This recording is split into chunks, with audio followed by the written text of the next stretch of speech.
Rekta source tayo ng paninda at pang content mga boss. Bale yan, nakapamili na ako, naipila ko na yan. At sakto na uhaw naman ng Tito Otits mo par, kaya pumitas tayo ng Pocari Sweat dito. Tas to na mga boss, to na yung bill natin, babayaran na natin sa cashier yan. Palengke naman mga boss. Hup, hup.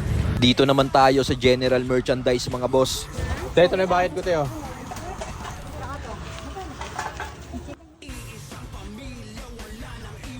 Sunod, dito naman tayo sa source ko ng itlog maalak mga tol. O, bayaran muna kita te.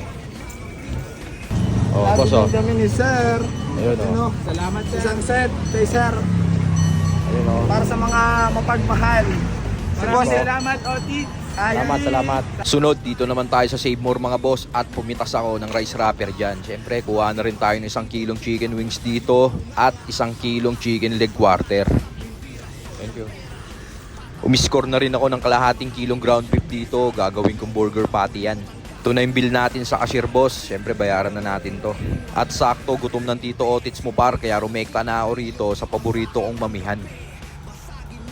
Yon mga boss, merienda muna tayo. Meron ako rito palabok at sotanghon. Hindi na kayo nagluluto ng mami te. Okay.